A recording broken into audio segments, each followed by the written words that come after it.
Okay, thank you. Hello, everybody. My name is Miro. Our topic for today, for the next 20 minutes, is building a global search engine for genetic data. I'm a VP of engineering at DNAstack, which is a company that has built a cloud platform for genomics, Canadian cloud platform. I'm actually here today to talk about a different project. I'm talking about the project which is called the Beacon Network, and that's something that we've developed under the umbrella of an organization called the Global Alliance for Genomics and Health. And you will see why this is fun. It's something I started working on about 4 years ago. It actually started as my Google Summer of Code project, and later became my master's thesis, and now it's actually something that I get to work on as part of my job occasionally. So much for the disclaimer. Why are we talking about this? So Beacon Network, to our knowledge, is currently the largest search and discovery engine for human genetic mutations, which is pretty cool. When I say it like this, the largest search engine, you're probably thinking that the kind of issues that we've been dealing with are around performance or scalability. And it's partially true. We did hit some of these issues. We didn't anticipate that much traction initially. But the biggest issue for us was actually standardization. This, from the very beginning, was developed as a standard and as a driving force for a standard. And just getting people organized, getting the right people involved, proposing this as a standard, and just the whole communication around that. That was the main issue. So like I said, this was developed as part of GA4GH, which is essentially a standards body in genetics. It's a non-profit organization, a coalition of over 500 institutions right now that come from different fields, life sciences, disease advocacy, software, and they work together on creating standards for genetic data. GA4GH was founded in 2013, and basically a group of really smart people noticed that there was a huge opportunity to advance medicine, but we weren't really taking advantage of it. That opportunity was kind of driven by two trends. First of all, the cost of sequencing has decreased dramatically, about 1 million times in the previous few years, which has created an explosion of genetic data. The amount of genetic data, sequence data generated, is actually doubling every 7 months, which is beating Moore's law, and that's just incredible. But still, we're not really taking advantage of it. And the reason for that is fragmentation. The data is siloed by institutions, by countries, by diseases. Different institutions use incompatible methods. Tools are not compatible. Regulations are not ready for technical advances. And these were the problems. So the Global Alliance was created to address these issues. So what did they do? Well, they thought, we know that data sharing is the key to making new discoveries. So how do we enable this? How do we make this happen? And they decided that they would like to test this. As every scientist, they decided to run an experiment, and that experiment came in the form of the Beacon project. So the Beacon project came with a very simple premise. Essentially, they decided that we should implement a very simple web service that accepts a question of the form, do you have any information about this genetic mutation? And the service responds, yes or no. So it's very minimal, literally responds with a single bit of information, but that was actually really crucial at the beginning. It was later extended, once we knew that people were willing to share data, it kind of evolved into a more generalized query language. The response was extended as well. But initially, the simplicity was actually very crucial. It had to be technically simple. That was a very important design principle, because it was an experiment, and if you had to spend significant resources to participate in this experiment, it just wouldn't work. And remember that you're not dealing with software companies, you're dealing with scientists, with research institutions. So simple means actually really, really simple. That one bit of information was also very important. Basically, the idea was to expose so little information that nobody would think that it has any implications on privacy. And later on, that actually turned out not to be quite the case, but that's a story for another time. And simplicity is also relevant for public data sharing, which obviously is the most open form of data sharing. But it also has technical implications, right? You don't need to deal with authentication authorizations. Those are very positive benefit as well. So this was a really good proposal that got a lot of traction quickly. The first few services were created within a couple of weeks, but there was a problem. There was no standard for the API. So of course, everybody implemented this differently. And you would be surprised how many differences you can get with such a simple definition of such a simple API. People were using different request methods, different parameters, different domains or notations even for the same overlapping parameters, different response tags. We had everything from plain text, JSON, XML, full-feature HTML. To this day, we actually maintain compatibility with all the previous beacons. So to this day, we're actually parsing HTML. And not even like nice HTML. I mean like HTML with CSS, JavaScript, everything. So it was a mess. So we decided to introduce the beacon network. There were basically two reasons for this. We wanted to give you a single location where you can query all these services, and also just perform all these mappings and conversions for you. And that's how it all started. We just created sort of a unified API for all these beacons, and that was driving the development of the standard, which was then feeding back to the beacon network. So we had this sort of a feedback loop going on. So here's a picture of the first version of the app, as it was 4 years ago. Sadly, my design skills have not improved much since then, but thankfully our front-end team has taken over the development, and it actually looks different right now. I will try to do a short demo just so that you can see what this looks like. Let me see. So if you go to beacon-network.org, you will see a webpage like this. There's a search field, there's a list of participating organizations, some press references, links to GitHub's documentation, that sort of thing. But the search field is the important thing here. So here you can type a genetic mutation.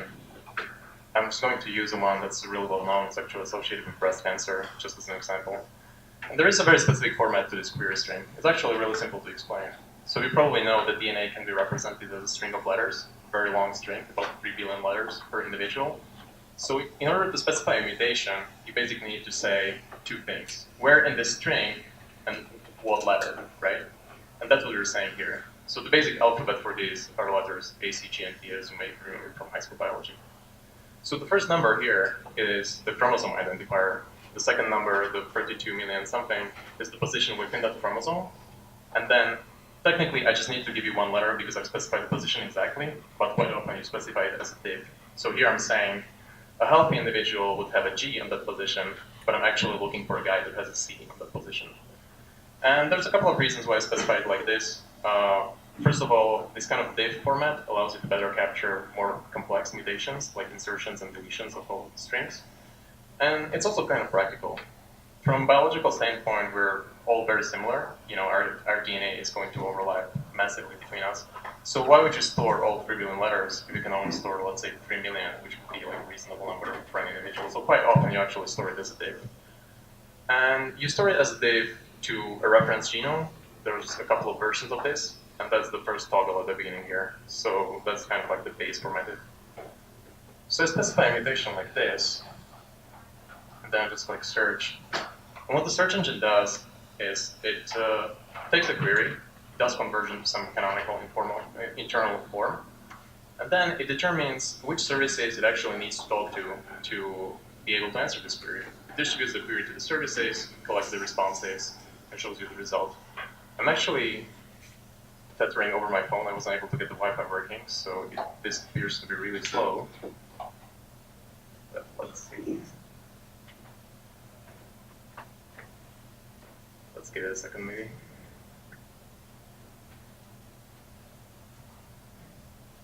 Oh, I actually got disconnected, so I will have to skip this one.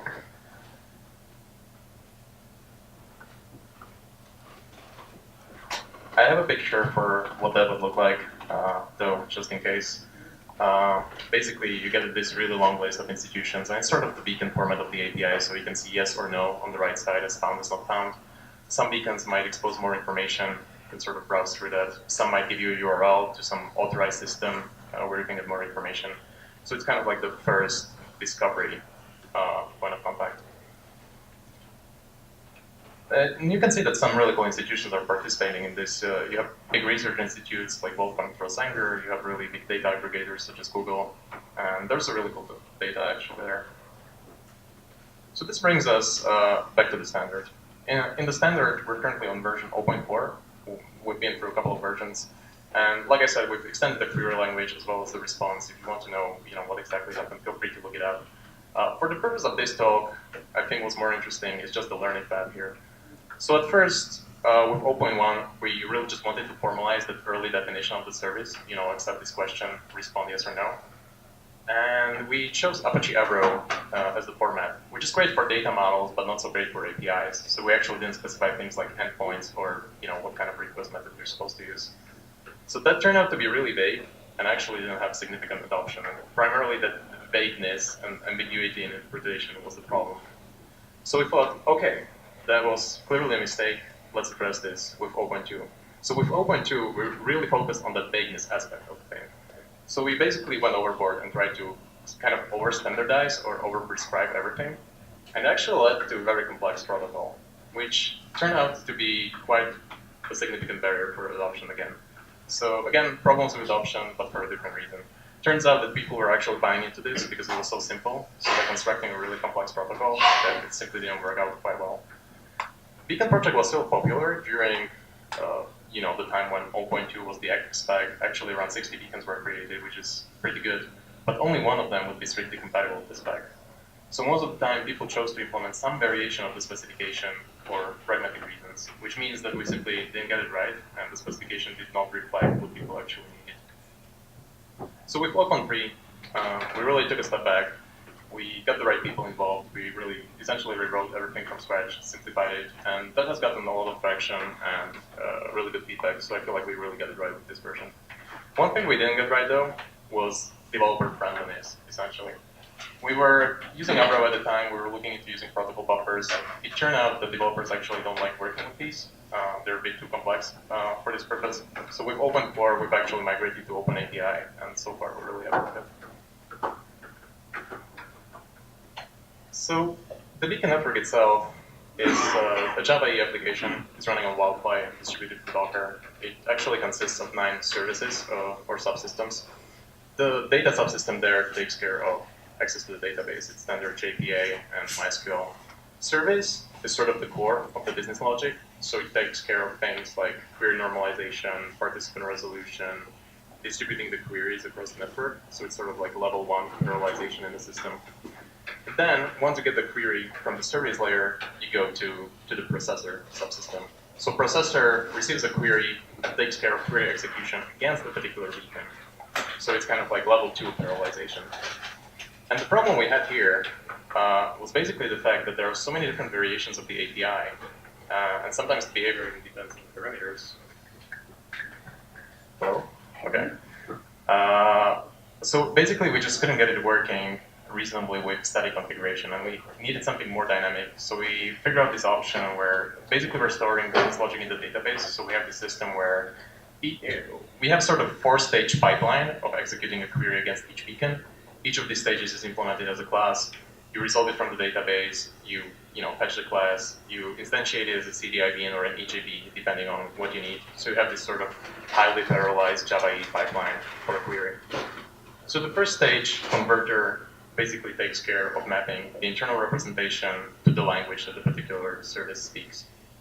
Once you have that, you go to the requester, which takes the URL, takes the converted parameters, constructs a request, and passes it forward to the fetcher. So fetcher just takes the request and actually does the network call, talks to an external service, deals with network errors, that sort of thing, and obtains the raw response.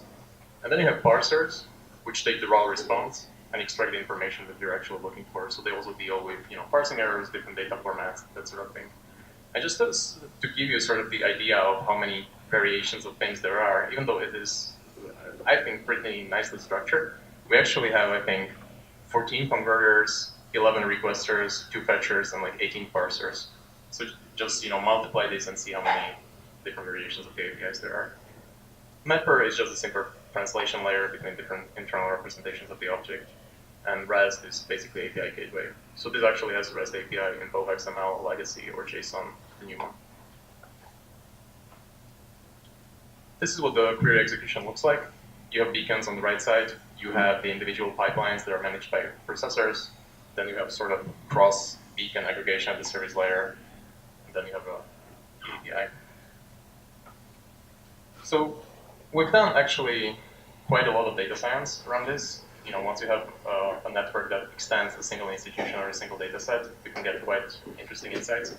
I don't have time to go into all these details, but I wanted to share at least some basic statistics.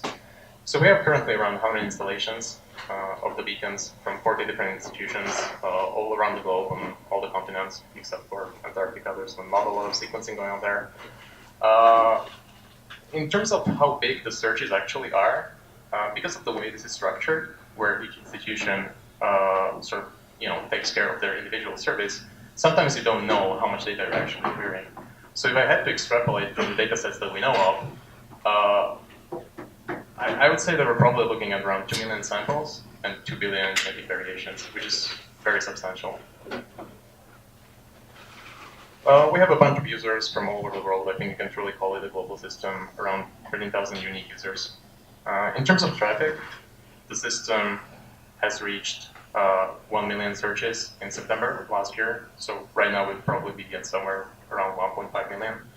So it's not an awful lot of queries. By the way, these are not API hits. These are actual searches through the network. And typically you query multiple beacons in a single search. So this actually results in about 7 million queries being distributed through the network. So if you did the math on this, it's about 1,500 per day on average. In peak days, we have as many as 85,000. And that's about 10 searches per minute, or let's say 12 to 1,300 per minute in peak times, which is not a lot. You probably work on a system that handles more requests. But taking into account that it's such a niche field, this is basically used by geneticists, and every individual search handles so much data, this is actually pretty cool.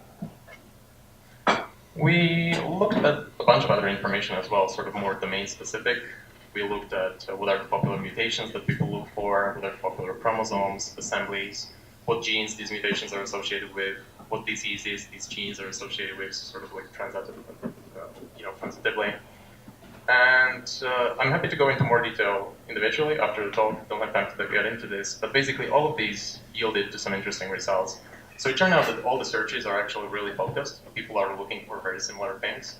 There's definitely a couple of diseases that are targeted really heavily. People are searching for rare variants and harmful variants, which is pretty cool. It means that they are actually using it to find information about something that they potentially see in their own data sets. And yeah, it's cool data. And that's basically it. This is all open source on GitHub, so if you're interested in contributing, the first link on the slides is actually linked to the Beacon network codebase. The second link is the link to the main Beacon space on GitHub. There's the specification. I would be happy to point you to some other GA4G projects that do a lot of cool stuff. If you think this is really cool, potentially so cool that you'd like to work on this on a full-time basis, DNAstack is hiring. We are looking for software engineers, primarily senior Java developers, to work on a platform that basically takes this to the next level and brings this to the enterprise. And the last link is just my blog. I have some information about these beacons there as well, if you just want to casually browse. So thank you, and if you have any questions. How fast is it to search like year after year? Yeah, so the question is how fast the search is. It's actually pretty fast. There's a lot of caching going on, to be fair. But even if there was no caching to query these 100 services, you would get a response from everybody, let's say, within 45 seconds. So it's relatively interactive, yeah. Regarding like the various iterations you went through defining the standard, you go back in time, tell yourself or whoever was working on 0.1 and what the top suggestion is of defining the standard across that many organizations. Yeah, that's a good question. I mean, we learned some of these lessons, like, maybe not go with Apache Avro or protocol buffers that specify the data model as opposed to the API. It's kind of hard to say how I would have done things differently, because at the time that was the correct choice. This technology stack was, chosen because it was compatible with what the rest of the GA4G was using, and things like that. Yeah, I think the most crucial thing would be maybe get the people who are actually going to be implementing these beacons to be heavily involved in the design of the standard. The first few iterations were done by the people who, deal with genetic data, but are not necessarily the people actually implementing these services, and I think that would have helped.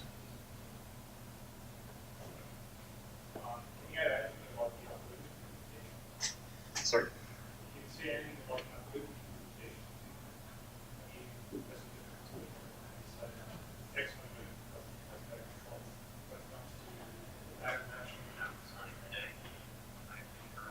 Right, so at the level of this system, there's not actually anything interesting algorithmically going on, minus maybe some breadth for search to determine which beacons are participating in a query. this system doesn't host any data, right? It only sort of federates queries to the actual individual system. So at the level of the individual systems, yeah, there is some stuff that you need to do, but it's mostly pretty simple. It's at the level of having the raw files and being able to index them in some reasonable way in a database. Like most of these queries are position-based lookups, so it's nothing too crazy. Yeah, so I'm not familiar with this area at all, so I'm just wondering, could you give me an example of how a scientist would actually use something like this? Like what they would be doing that they would have to use this system, how they would use the result? Yeah, so this is basically for data discovery. That's the main use case. So kind of just finding out if anybody else has seen this data. So although this is not a clinical tool, it's more of a research tool. An example could be, I'm a doctor, I have a patient with a particular genetic mutation, and I suspect that this mutation causes something, but I'm not sure what, and it's very rare, I haven't seen this before. So my first question could be, has anybody else in the world seen this? So I could go to this beacon network, look up this particular mutation, and I see, okay, it's in this database from this research institute, and then I reach out to them and see, what kind of conditions they had around that particular mutation. It's in the last step, so when you say they have this information, I go to their website, or how would the contact actually take place? Yeah, so this really depends on each individual institution. So we are actually adding the functionality right now where you can sort of contact people by email if they gave us that information. Sometimes we just don't have that. So it really depends. Some organizations have a separate portal where you can access more info, so you just go to the portal. Sometimes it can be, emailing somebody. Sometimes maybe you can't get access unless you go through some rigorous approval process through data access committee. It really depends on how sensitive the data is and what the institution is. But yeah, usually it starts with an email to somebody. So one of the things you mentioned was that a lot of the data is kind of separated from each other, like in silos for various reasons. And I'm kind of interested in medicine from the point of view of disruption, which is to say big data will make data and make the information that you need more available when you need it, right? Yeah. And that means sharing data, which could go right down to the level of patient data, basically volunteering to sacrifice their privacy in order to get this data available in public databases. But what do you see a high adoption rate of access to your particular search engine? And is the growth such that it would end up being a way of sort of like being the go-to source of information, and therefore all these separate silos will suddenly say, oh, like, well, that's what just go this sort of separate thing. I think it's a good first point of contact. In terms of traffic, it is sort of gradually increasing. Not rapidly, it's pretty steady. And that kind of reflects how I feel about people sharing this data. It's basically people were very cautious about this for, obvious and good reasons. There's regulations and, all sorts of privacy concerns. But gradually, I feel like people are warming up to the idea and are realizing that, sharing is the only way to go, and that's just what it takes. So it's still, these kind of things, they're getting incorporated into regulations and consent forms and all sorts of things like that. So it's a slow process, but I feel like it's kind of on the right track.